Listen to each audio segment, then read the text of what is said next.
Islamabad, Reuters. Pakistan's government plans to seize control of charities and financial assets linked to Islamist leader Hafiz Saeed, who Washington has designated a terrorist, according to officials and documents reviewed by Reuters. Pakistan's civilian government detailed its plans in a secret order to various provincial and federal government departments on Dec. 19. Three officials who attended one of several high-level meetings discussing the crackdown told Reuters. Marked secret, a December 19 document from the Finance Ministry directed law enforcement and governments in Pakistan's 5 provinces to submit an action plan by Dec.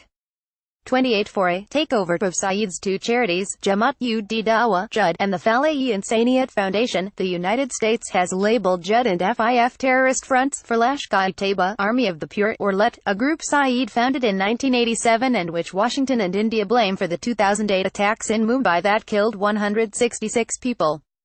Saeed has repeatedly denied involvement in the Mumbai attacks, and Pakistani courts saw insufficient evidence to convict him. The LET could not be reached for comment. The Dec. 19 document, which refers to Financial Action Task Force (FATF) issues, names only Saeed's 2 charities and actions to be taken against them. The FATF, an international body that combats money laundering and terrorist financing, has warned Pakistan it faces inclusion on a list for failing to crack down on financing terrorism.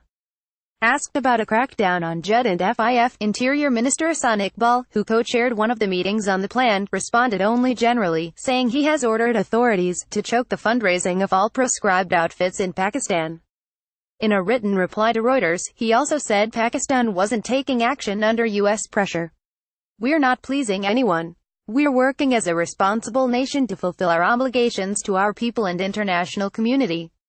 In response to the Reuters article, JUD spokesman Yahya Mujahid said the organization will go to court if the government decides to take over JUD and FIF. "We will not keep silent. We will fight a legal battle," Mujahid said in statement, terming the government move illegal. Saeed could not be reached for comment. He has frequently denied having ties to militants and says the charitable organizations he founded and controls have no terrorism ties. He says he promotes an Islamic-oriented government through doing good works. On Monday, some of the first directives from the proposed crackdown were put in place. The country's financial regulator, Securities and Exchange Commission of Pakistan (SECP), issued an order that prohibits all companies from donating money to Saeed, LET, JUD, FIF and other groups and individuals who are named on the UN Security Council sanctions lists. In the capital Islamabad, the district magistrate banned proscribed organizations from fundraising in any kind of social, political, welfare and religious activities by these groups, according to an order reviewed by Reuters. File photo: Hafiz Saeed is showered with flower petals as he walks to court before a Pakistani court ordered his release from house arrest in Lahore, Pakistan, November 22, 2017. Reuters. Mohsen Raza. File photo: The 2-month ban, which can be extended, was put into place to curb the terrorist acts and assistance activities carried out by the proscribed organizations and their subsidiary welfare wings, the document said. First major move. If the government follows through with the plan, it would mark the first time Pakistan has made a major move against Saeed's network, which includes 300 seminaries and schools, hospitals, a publishing house and ambulance services. The JUD and FIF alone have about 50,000 volunteers and hundreds of other paid workers, according to 2 counterterrorism officials.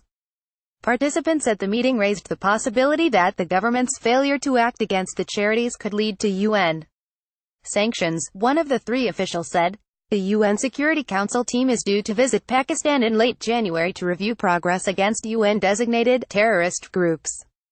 File photo: Hafiz Saeed reacts to supporters as he walks out of court after a Pakistani court ordered his release from house arrest in Lahore, Pakistan, November 22, 2017. Reuters. Mohsen Raza. File photo: Any adverse comments or action suggested by the team can have far-reaching implications for Pakistan, the official said. The Dec. 19 document gave few details about how the state would take over Saeed's charities, pending the plan submitted from the provincial governments. It did say it would involve government entities taking over ambulance services and accounting for other vehicles used by the charities. It says law enforcement agencies will coordinate with Pakistan's intelligence agencies to identify the assets of the 2 charities and examine how they raise money. The document also directs that the name of JUD's 200-acre headquarters, Markaz-e-Taiba, near the eastern city of Lahore be changed to something else, to make it known that the government of Punjab province solely manages and operates the Markaz headquarters. The move to seize the charities could spark some concern from the powerful military, which has proposed plans to steer Saeed and the Jed into main politics. The military did not respond to a request for comment. In August, Jed officials formed a new political party, the Milli Muslim League, and backed candidates who fared relatively strongly in two key parliamentary by-elections. The Jed publicly disavows armed militancy inside Pakistan, but offers vocal support for the cause of rebel fighters in Indian-administered Kashmir and has called for Pakistan to retake Kashmir. Nuclear-armed India and Pakistan have fought two wars over the disputed region. Washington, which has offered a $10 million reward for information leading to Saeed's conviction over the Mumbai attacks, warned Islamabad of repercussions after a Pakistani court in late November released him from house arrest. Punjab's provincial government had put Saeed under house arrest for 10 months this year for violating anti-terrorism laws.